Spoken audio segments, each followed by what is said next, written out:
Salam uşaqlar, feilin təsriflənməyən formasına aid testlərə baxaq. Hansı məlum növdə olan feili sifətdir?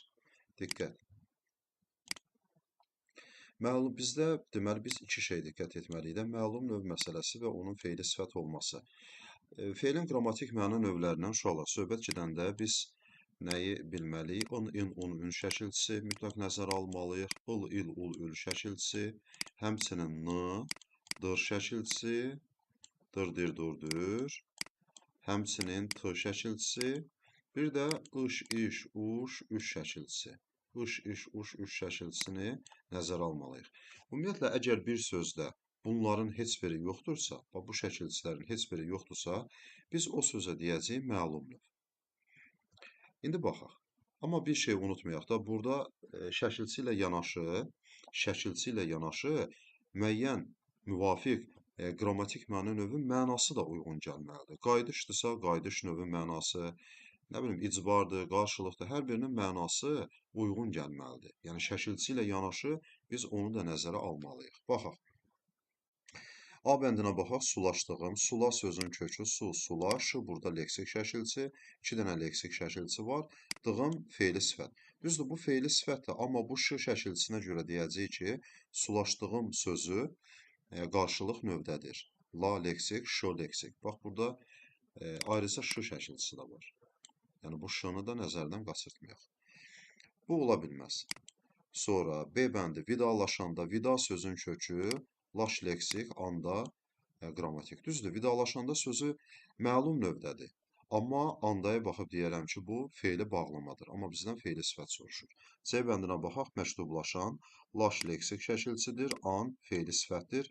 Doğru cavab elə uşaqlar C bəndidir. Həm feili sifətdir, eyni zamanda burada laş şəkilçisi var. Bir də deyək, buradakı şəkilçi laş şəkilçisidir. Bu da feili sifət.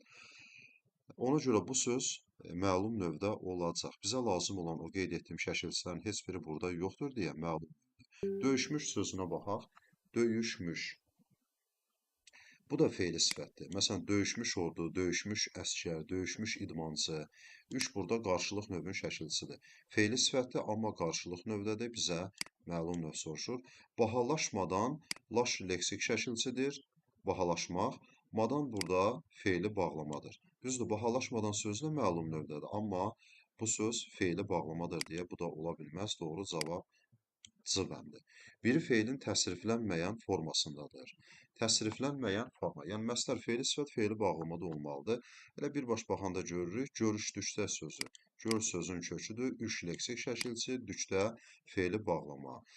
Sual, görüşdükdə sözü təsriflənir, təsriflənmir. Biz deyirik təsriflənmir və feili bağlamadır bu şəkilçiyə görə, dükləyə görə. Eyni zamanda feilin hansı qrammatik məna növündədir? Bu üç şəkilçisinə baxıb deyəcəyəm ki, qarşılıq növdədir. Yəni, qarşılıq növdə və feili bağlamadır. Aparır sözünə baxaq. Apar sözün köküdür. Ir indiki zaman şəkilçisidir. Bu söz feilin xəbər şəklidir. X, xəbər şəkli. İndiki zamandadır. Ir şəkilçisinə görə deyəcəyim. Və hansı qrammatik məna növdür? Məlum növdür. Çünki heç bir leksik şəkilçi yoxdur. Və bir məsələdə qeyd eləyək, əgər bir sözdə köklə yanaşı, yəni leksik şəkilçi yoxdur, ancaq qrammatik şəkilçilərdirsə, o sözdə məlum növ sayılacaq. Sonra bağışlayın sözü. Bağışla sözün köküdür. Yın feilin şəxs sonluğudur. Siz bağışlayın. Yəni, feilin əmr şəklindədir. Təsriflənəndir və feilin əmr şəklindədir. Saxlasa sözü, saxla sözün köküdür. Sa feilin şərt şəklindədir, qrammatik şəkilçi. Bu da təsriflənir və şərt şəklindədir. Danışacağım sözü, danış sözün köküdür.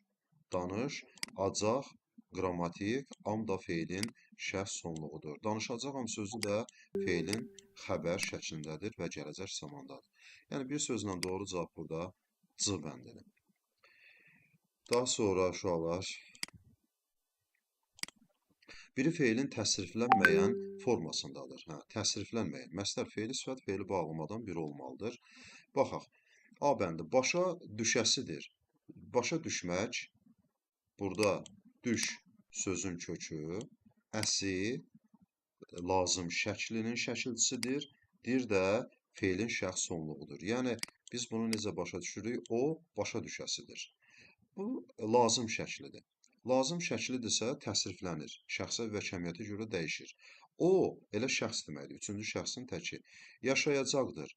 O yaşayacaqdır. Yaş sözün kökü A leksik şəkilçi, yacaq xəbər şəklinin şəkilçisi gələcək zaman dır da feilin şəxs sonluğudur. Bu da deyil, bu da e, xəbər şəklidir, yəni şəxsə və cəmiyyətə görə dəyişib. Oxusa, o oxusa deməkdir, şərt şəklidir, bu da deyil. Gəlmişdir, o gəlmişdir. Gəl sözün köküdür, miş keçmiş zaman şəkilçisidir, feilin şəxs sonluğudur. O gəlmişdir. Bu da keçmiş zamandadır və xəbər şəklinə aiddir. Doğru cavab əlbəttə E bəndidir. Dinləyən, dinlə sözün kökü, yən feili sifət şəkilçisi və dinləyən sözü feili sifət olmaqla yanaşı eyni zamanda nədir? Məlum növdədir.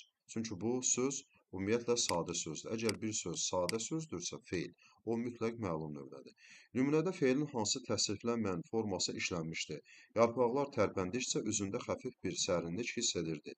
Tərpəndikcə, tərpən sözün kökü, dikcə, dikcə, tərpəndikcə, bu da qrammatik şəkilçidir, feili bağlama. Üzündə xəfif bir sərinlik hiss edirdi. Burada işlənib yalnız feili bağlama.